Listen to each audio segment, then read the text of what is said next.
हम लोग की पूर्वज कौन है? एप्स। एप से ही बंदर बने, एप से ही लंगूर बने, एप से ही चिंपैंजी बने, एप से ही ह्यूमंस बने।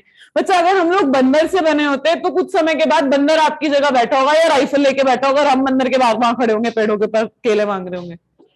बंदर इंसान नहीं बन सकता क्योंकि जिस प्रजाति से इंसान आया था वो प्रजाति खत्म, एप्स खत्म। इसीलिए कभी भी अब बंदर इंसान नहीं बन सकता।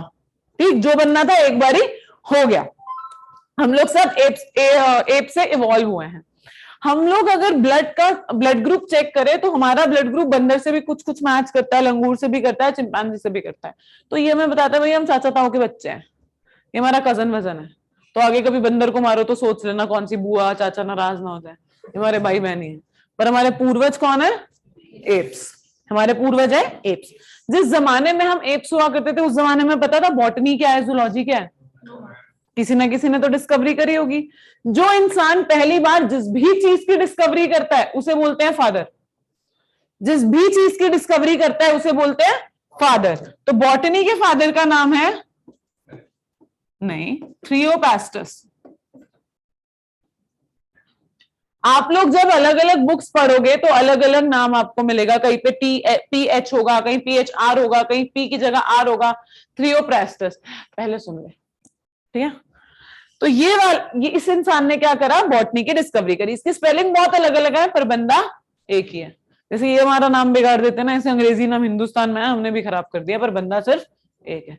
कोई मैसेज मत करना मुझे इसकी फोटो खींच के कि मैम स्पेलिंग गलत लिखवा दिया था, इसलिए बता रही हूँ, बहुत स्पेलिंग्स मिलेंगे इसके।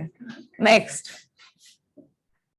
एरिस्टोटल जूलॉजी के फादर कहलाते हैं। इनको हम लोग प्यार से अरस्तु भी बोलते हैं।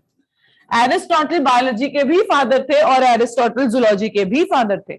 इन्होंने बायोलॉजी की भी डिस्कवरी करी और इन्होंने जूलॉजी की भी डिस्कवरी करी। बट इनसे एक छोटी सी गलती हुई, ये बायोलॉजी का नाम नहीं दे पाए, ये नहीं बता पाए कि इस पर्टिकुलर ब्रांच को हम बायोलॉजी बोलेंगे। तो बायोलॉजी का नाम देने वाले साइंटिस्ट कौन थे? उनका नाम जिन्होंने दिया था वो थे लेमार्क एंड ट्रिवेनियस। 2009 का क्वेश्चन है ये, प्रीवियस ईयर उठाओ, सबसे पहला क्वेश्चन यही मिलेगा तुमको, जो वर्जी बुक उठा लेना, ठीक है? लेमार्क एंड ट्रिवेनियस ने बायोलॉजी का नाम दिया था। कोई दिक्कत? लिखे इसे, इसे लिखो।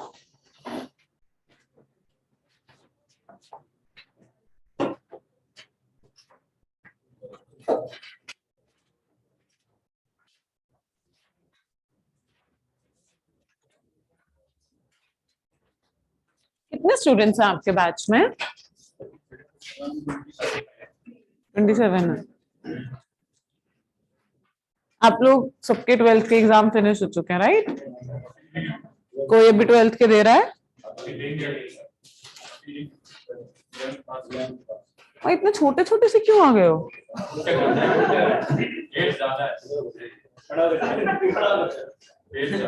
क्या एज है? 2004 से वो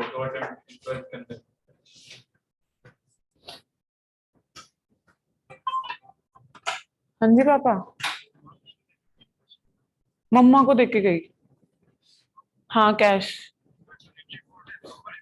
अरे मैंने अकाउंट में चेक किया ना, अकाउंट में चेक किया नहीं था वो, तो फिर मैंने कैश, फिर मम्मा से कैश ही बोल दिया मैंने कि कैश दे देना। अभी फोन किया था। नहीं मैंने, नहीं नहीं आपको मिल जाएंगे, आप जाओ मम्मी को बोल दो। ओहो हो, ओहो हो। ठीक है, मैं क्लास में हूँ, पापा मैं घर आके बात करूंगी, मैं क्लास में। बाय। पहुंच गई हूँ, फोटो भेजूं? ये राजा गार्डन तक ही तो आना था पापा, 20 मिनट लगे, 40 की स्पीड। अगर फोन आ जाए तो बता देना, मैं चेंज करवा दूंगा लोकेशन। यार यहाँ जगह ही उतनी है, आपको पता नहीं है पार्किंग का कितना दिक्कत होता है। अब यहाँ वही जगह मिली, लगा दिया मैंने। चेक कर लेना, मैं क्लास में हूँ, सारी बातें अभी करोगे भाई।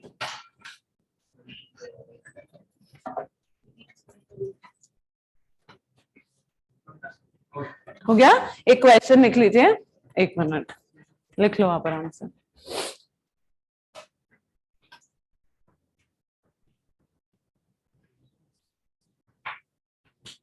हो गया? क्वेश्चन लिखिए, who coined the term biology, who coined the term, इसके आगे लिखिए coined the term biology. Question यही आएगा, who coined the term biology, COINED, coined the term biology. Biology का नाम किसने दिया? Lamarck and Treviranus. डन? आगे चले।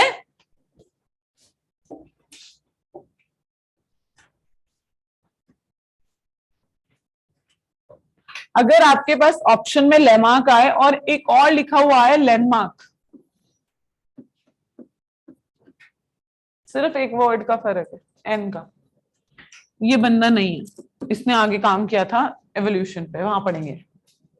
ठीक, बायोलॉजी का नाम देने वाले साइंटिस्ट थे लेमार्क, जिसमें एन नहीं आता है। ठीक है, हम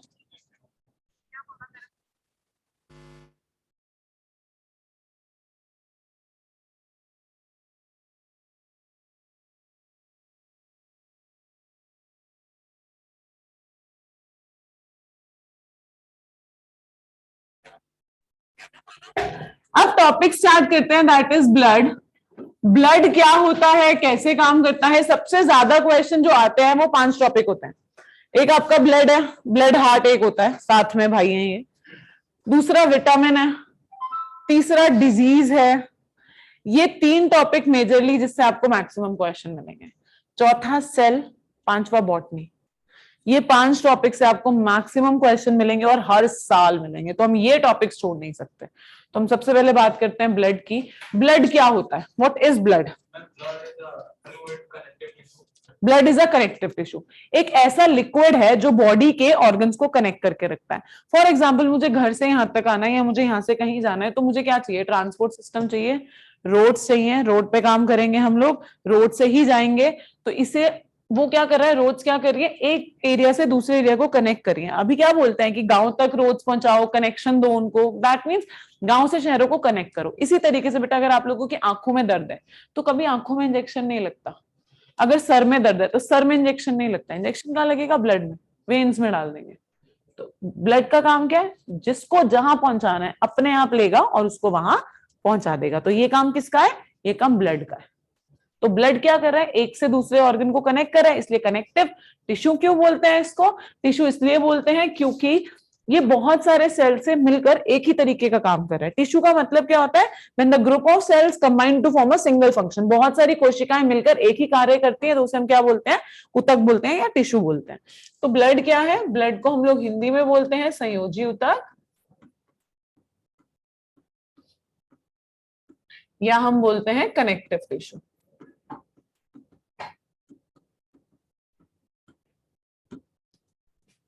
ठीक, दूसरी चीज, ब्लड का पीएच क्या होता है?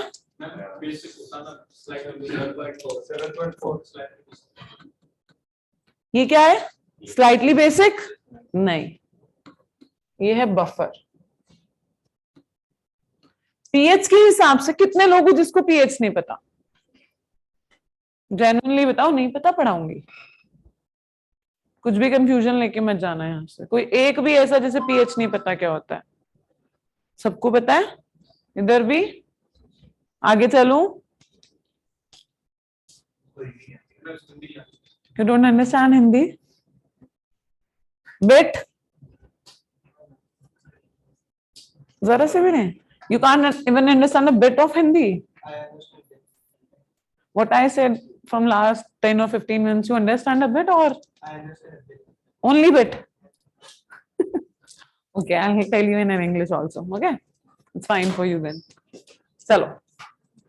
The pH of blood is?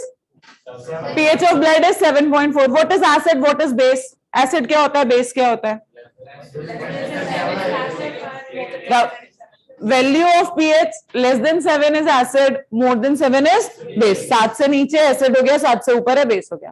तो इसे बफर क्यों बोल दिया? नहीं बच्चा, न्यूट्रल हो जाएगा। नहीं, जो दोनों काम कर सकता है, बिल्कुल सही।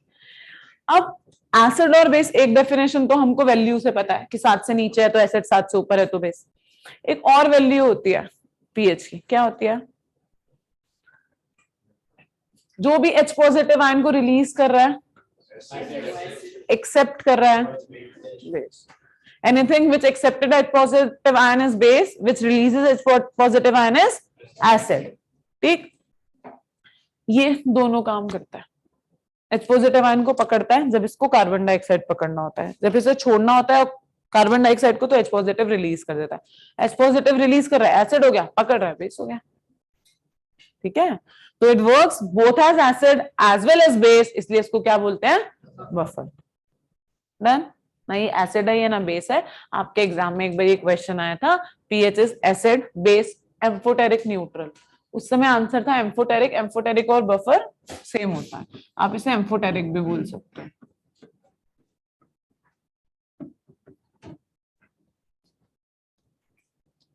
ठीक, डन। आगे चलो, नेक्स्ट। ब्लड की डिस्कवरी करने वाले साइंटिस्ट कौन थे? Who discover blood? अरे ल्यूवेनहुक सेल, कार्ल लैंडस्टीनर।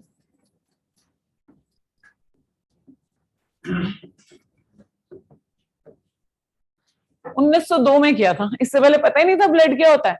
अरे बाबा मुझे सुन लो, आराम से लिख लेना, इससे पहले पता ही नहीं था ब्लड क्या होता है।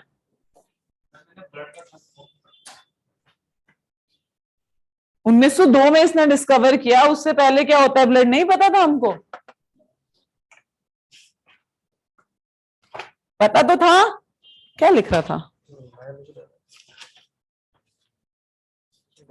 पढ़ ले पहले। इसने क्या बताया फिर? लड़ाइयां हुई थी, पानीपत में युद्ध हो गया इतना बड़ा, 1902 से पहले ही हुआ भाई। हम लोगों ने लड़ाई कर ली अंग्रेजों से, इतने लोगों को मार दिया उन्होंने, हमें मार दिया, हमें नहीं पता था ब्लड क्या होता है। बोलते थे ना रक्त निकल रहा है, खून निकल रहा है, तो हमें पता था ब्लड क्या होता है। तो इसने क्या बताया आगे सर? नहीं, टिश्यूज बताया इसने, ब्लड ग्रुप भी इसने दिया है ऑल्दो, बट इसने बताया कि ब्लड काम कैसे करता है, कितने सेल से बना है, ये टिश्यू क्यों है, इसके बारे में, इसकी प्रॉपर्टीज के बारे में बताने वाला कार्ल लैंडस्टीनर। ठीक, इन्हें नोबेल प्राइज भी मिला था इस चीज के लिए। लेटर ऑन जब ये मर गए थे उसके बाद इन्हें नोबेल प्राइज मिला था, पर एनीवेज इन्हें नोबेल प्राइज मिला था। तो कार्ल लैंडस्टीनर कौन है? जिन्होंने ब्लड की डिस्कवरी करी। डन। आगे चलूं, स्टडी ऑफ ब्लड को क्या बोलते हैं?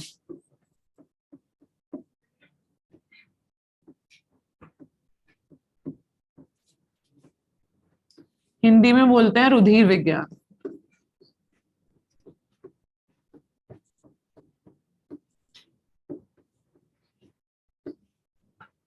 जो ब्लड होता है उसको कभी भी खून नहीं बोलते, खून मीन्स मर्डर, दैट इज रक्त या रुधिर। ठीक है,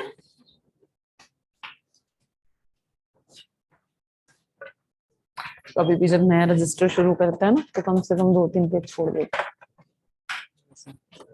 यहाँ लिख, लिखा, आगे के पेज फटेंगे।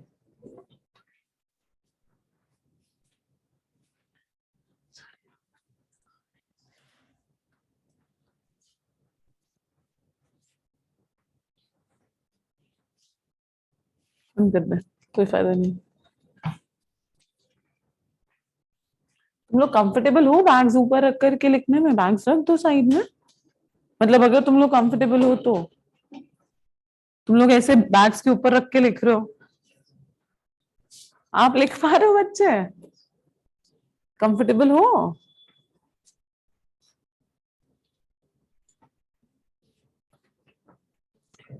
हाँ जी, कार्ल लैंडस्टीनर, LANDKARL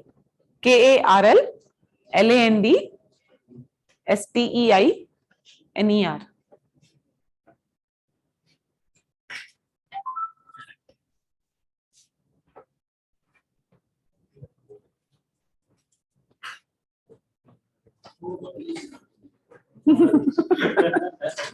अरे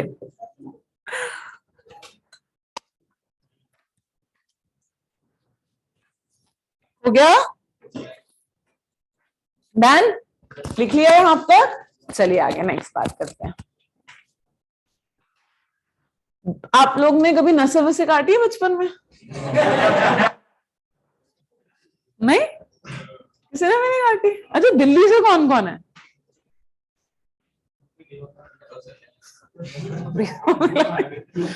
जरा से तू है, पहले बड़ा तो हो जा। वफा मिला नहीं।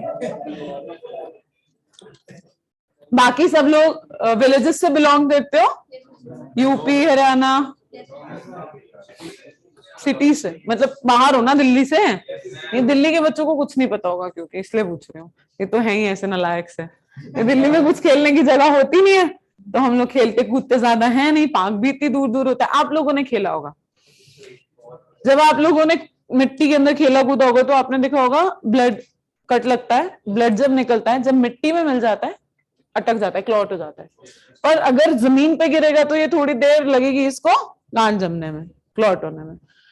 जब आपके यहाँ पर भी ब्लड होता है, वो भी कुछ समय के बाद में क्लॉट हो जाता है और एक बड़ी सी लेयर बन जाती है, जिसको बाद में उतर के नीचे स्किन आ जाती है। ये सबके साथ हुआ है, राइट? हमारी ब्लड के अंदर कैपेसिटी है, एबिलिटी है कि वो क्लॉट कर जाए। ब्लड का काम क्या है? बॉडी में सर्कुलेट करना। अगर बॉडी में सर्कुलेशन होना है, अगर बॉडी में सर्कुलेट कर रहा है ब्लड, तो बॉडी के अंदर अगर ये क्लॉट कर जाएगा तो बहुत दिक्कत आ जाएगी। अगर हाथ में क्लॉट कर गया तो हाथ काटना पड़ जाएगा। आप लोगों को रात को, सोचो, मम्मा लोग मना करते थे ना कि कोई भी इलास्टिक वाली टाइट चीज पहन के नहीं सो, रबड़ बांध के नहीं सो। क्यों? क्योंकि इससे क्या होगा? हाथ नीला पड़ने लगेगा एंड क्या होगा? काटना पड़ेगा, ज्यादा देर तक सप्लाई नहीं होगा तो मतलब हमें समझ में आता है कि ब्लड को अगर सर्कुलेट करना है तो बॉडी के अंदर उसे क्लॉट नहीं होना चाहिए।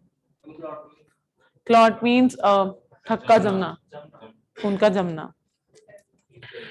Blood is used to circulate in our body, so that doesn't should be clot in the body. So because of that, there is a chemical released by our body called as heparin.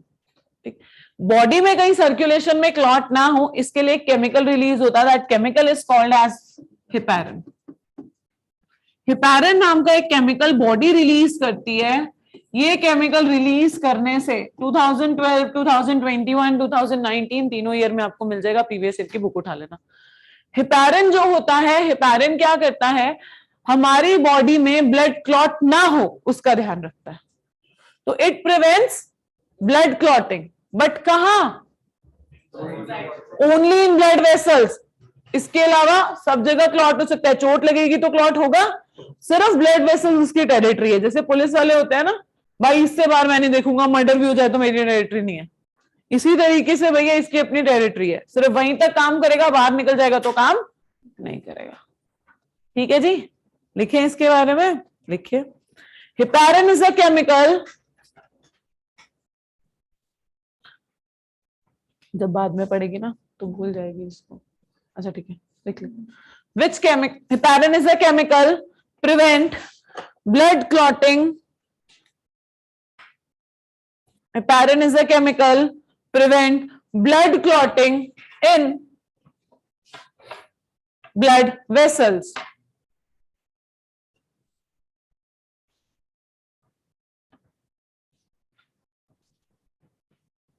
आगे चलूं?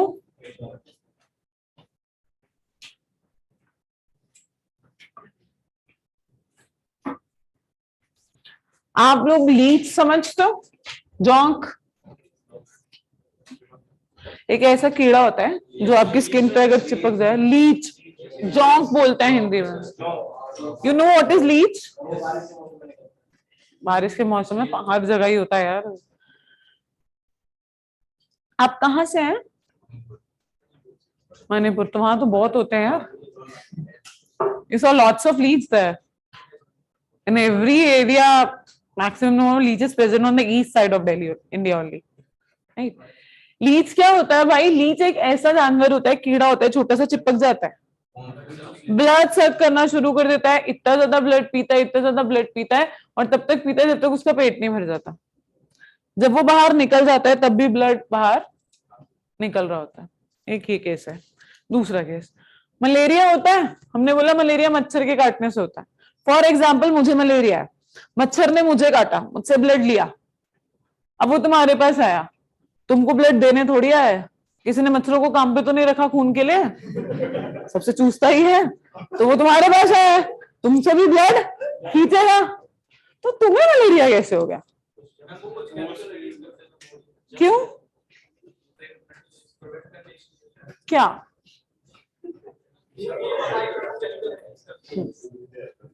Blood clot करेगा, सिर्फ blood vessel में है तब तक वो clot नहीं कर रहा।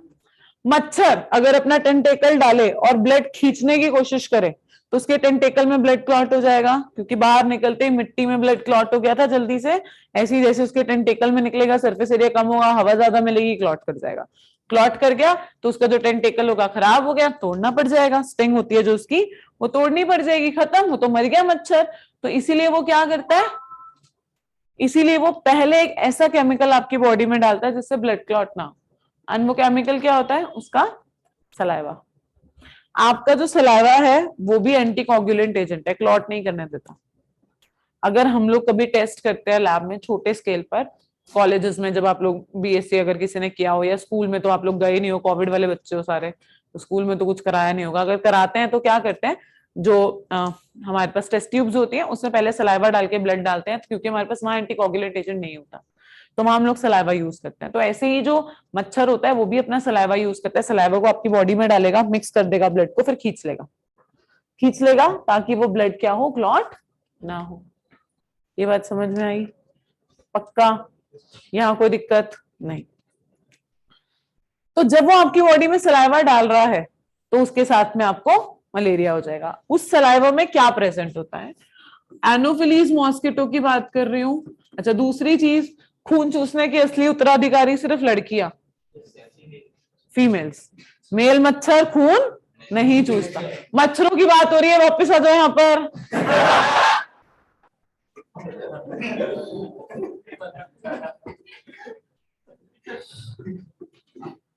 फीमेल एनोफिलीज मॉस्किटो मलेरिया फैलाता है। इसमें जो केमिकल होता है that is एनोफिलिन।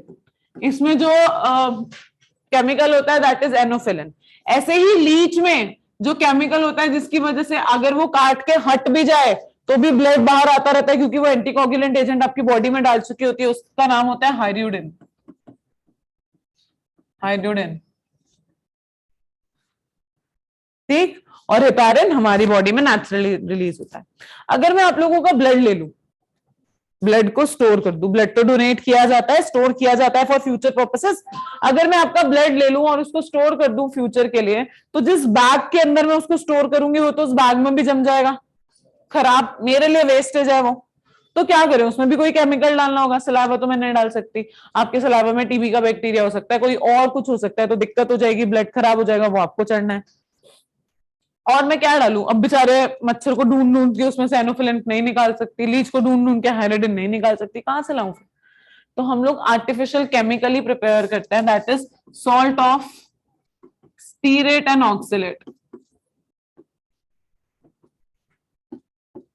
Salt of stearate and oxalate, इसको क्या बोलते हैं? It is called as artificial anticoagulant agent.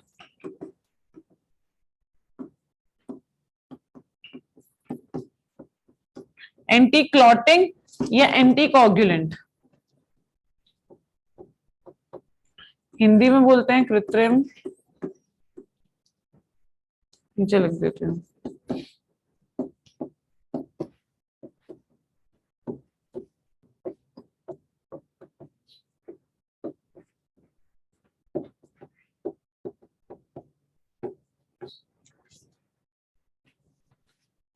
ठीक है जी, लिख लो इसको।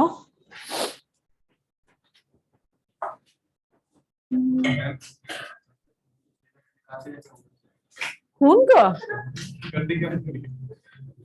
जूस तो लिया, उसको कैसे क्या करूंगा? देखो, सबका अपना अपना खाना है ना? खाना खा लिया तो उसको निकाल के एक्सक्रीट आउट करना है ना, एक्सक्रीशन मुझसे, वो भी एक्सक्रीट करते हैं, वो भी वेस्ट निकालते हैं जैसे आप लोग निकालते हो। नहीं नहीं, वो लिक्विड फॉर्म में निकाल नहीं सकते, क्योंकि वो इतना ज्यादा पानी पीते नहीं है ना। उसमें से जो सॉल्ट निकला वेस्ट, तो ब्लड तो वेस्ट नहीं है, ब्लड तो उन्होंने यूज कर लिया, उनके काम आ गया। उसमें से जो वेस्ट प्रोडक्ट था उसको सॉलिड बनाकर उसको बाहर फेंकते हैं। क्या सोचते हो यार तुम लोग, क्या क्वेश्चन आते हैं दिमाग में? तो सही है। अब आप लोगों को ये पता है ना, आप लोगों ने कॉलेज में एडमिशन लेने के लिए भी एक एंट्रेंस देना पड़ेगा। सबको पता है ये बात? सब लोग कॉलेज में हो? कितने लोग नहीं हो? अभी कॉलेज में एडमिशन लेना है?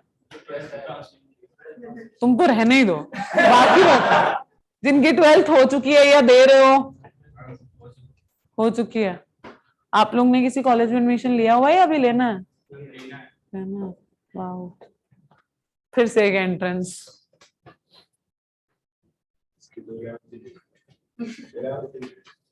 किसकी? अरे ये तो बच्चे हैं अभी।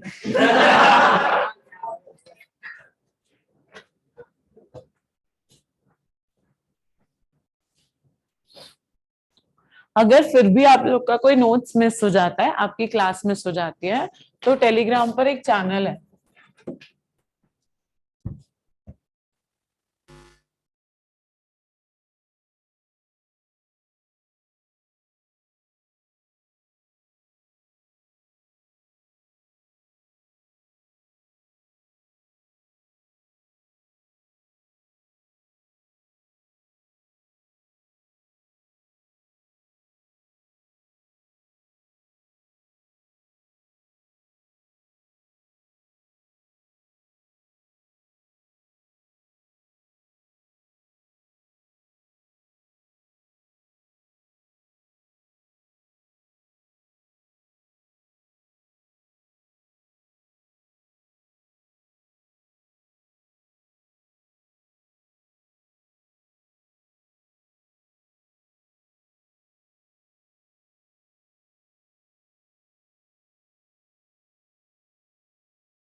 हमको पता लगा बॉडी के अंदर अगर ब्लड घूम है, उसको क्लॉट नहीं होना चाहिए, उसके लिए हिपारिन है। तो बच्चा अगर चोट लगने पर भी क्लॉट नहीं हुआ तो क्या होगा? ब्लड सारा बाहर निकलता जाएगा एंड फाइनली क्या होगा? इधर हो, तू बता, डेथ किसके लिए, कैसे डेथ हो जाएगी? ब्लड लो हो जाएगा कैसे? बीपी लो होता है, ब्लड लो कैसे होता है? पढ़ ले, पहले दिन डांटना नहीं चाहती। ब्लड सारा फ्लो हो जाएगा तो क्या होगा, इंसान की डेथ हो जाएगी। तो भाई ये बीमारी को क्या बोलते हैं? This disease is called as haemophilia. Haemophilia एक ऐसी बीमारी है जो सिर्फ लड़कों को होती है, लड़कियों को नहीं होती। मरेगा सिर्फ एक लड़का, लड़कियां इससे कभी नहीं मरती। हीमोफीलिया का दूसरा नाम होता है रॉयल्स डिजीज। इसको शाही बीमारी भी बोलते हैं, इसको रईसों की बीमारी भी बोलते हैं, इसे शाही बीमारी भी बोलते हैं, इसे रईसों की बीमारी भी बोलते हैं। और रॉयल्स डिजीज सबसे पहली बार किसको हुई थी? Queen Victoria. वही बताते हैं। जब इस बीमारी के बारे में हमको सबसे पहली बार पता लगा तो इसका बेटा था चार्ल्स प्रिंस। बचपन में उसको चोट लगती थी, खून ही नहीं जमता था। तो जब इसको चेक करने लगे, तब तक हमें इस बीमारी के बारे में, पहले सुन ले बेटा आराम से लिखियो, पहले हमको इस बीमारी के बारे में पता ही नहीं था कि कुछ भी होगा। लेटर ऑन क्या हुआ, जब हमको पता लगा, इस पे पढ़ने लगे, तो पढ़ते पढ़ते हमने देखा कि ये कहीं पेरेंट्स से तो नहीं आई। तो हमने इसका पेडिग्री किया। पेडिग्री मतलब होता है फैमिली जेनेटिक्स की स्टडी करना। उस समय सिर्फ क्वीन विक्टोरिया जिंदा थी, इसके जो पेरेंट्स थे उसकी डेथ हो चुकी थी। तो इसीलिए हमको दिखाई दिया कि कुछ ट्रेट्स क्वीन विक्टोरिया में भी हैं। लड़की में ये बीमारी होगी और लड़की कैरियर होगी, अपने पास कहीं छुपा कर रखेगी। अगर आगे बेटा हुआ उसको दे देगी, मरेगा सिर्फ लड़का ही, लड़कियों को कुछ नहीं होगा। लड़की इस बीमारी को सिर्फ ट्रांसफर करेंगे, वो पोस्टमैन है, ठीक है, कैरियर है। इसलिए क्वीन विक्टोरिया में देखी गई। जब आप लोग पेपर देते हो, बच्चा एग्जाम दोगे, ऑप्शन में क्वीन एलिजाबेथ लिखा हुआ आएगा। एलिजाबेथ कौन है? एलिजाबेथ कोई रानी का नाम नहीं है, एलिजाबेथ एक पद्धति है। जैसे प्राइम मिनिस्टर है, प्राइम मिनिस्टर पहले मनमोहन सिंह जी थे, आज मोदी जी हैं, कल कोई और होगा, उसके बाद कोई और होगा, पर वो प्राइम मिनिस्टर ही रहेगा। ऐसे क्वीन एलिजाबेथ ना एक रानी बहुत चर्चाओं में रहती है, क्योंकि सर्वाइवल है। कोई भी बात होती है, जैसे अभी यूक्रेन रूस का वॉर चल रहा है, तो ब्रिटेन में बहुत ज्यादा वो कमेंट्स कर रहे हैं और ये सब हो रहा है, तो वहां पे आप लोग न्यूज में उसका नाम बहुत सुनोगे। अब ब्रेन क्या बोलता है? ब्रेन जिस चीज को बार बार रिकॉल करता है उसको तो ध्यान रख लेता है। तो जब 4 ऑप्शन आता है ना, तो आप लोग मार्क क्या करोगे? एलिजाबेथ। ध्यान रखिएगा, it's not Elizabeth, it's queen Victoria. Victoria उसका नाम था। तो ये पहली बार किसमें देखने मिली? क्वीन विक्टोरिया में। लिखिए,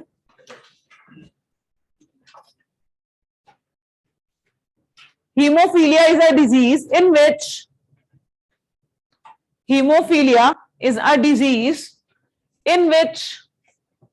बेटा आप लोग हिंदी में लिखोगे, लिखोगे इंग्लिश में? आप लोग हिंदी में कुछ रिपीट करना है पक्का? Hemophilia is a disease in which blood unable to clot, in which blood enables to clot at the time of blood enables to clot at the time of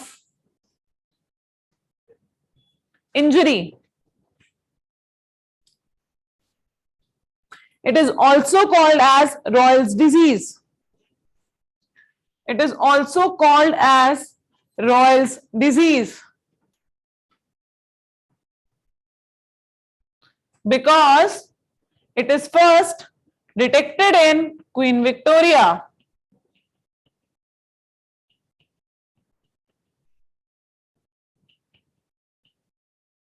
Because it is first detected in Queen Victoria.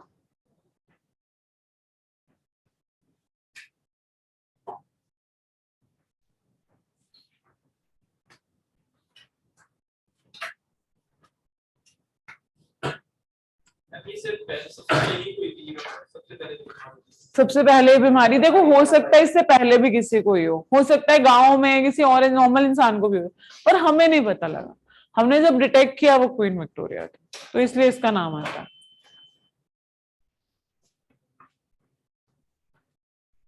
Because it is first detected in Queen Victoria. Got it? यहाँ कोई दिक्कत, परेशानी, मजबूरी? मजबूरी तो है यार, ऐसे मत बोलो।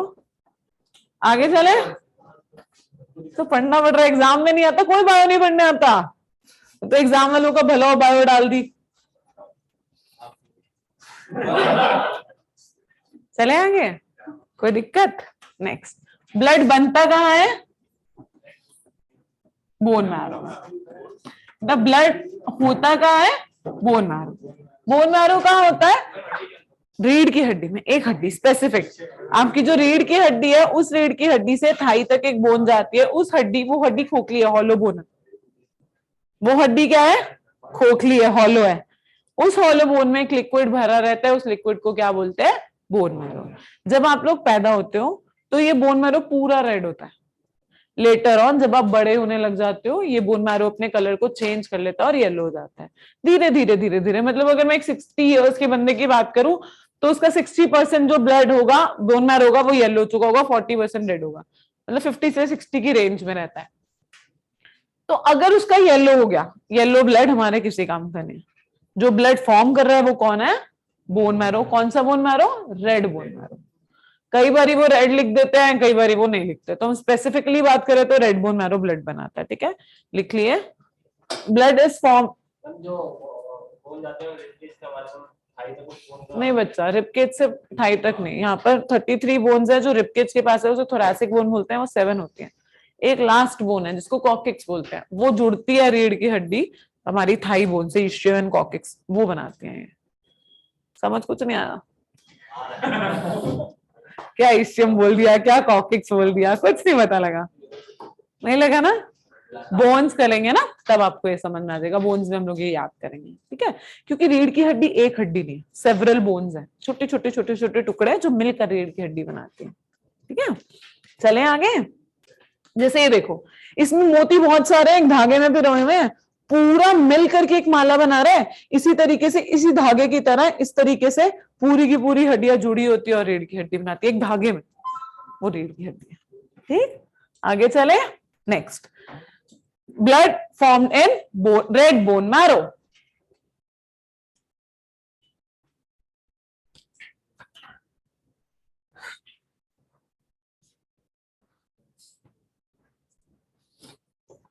आगे चले, रेड बोन मैरो।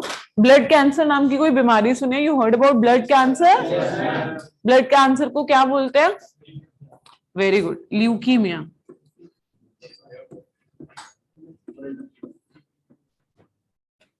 पीसीबी था?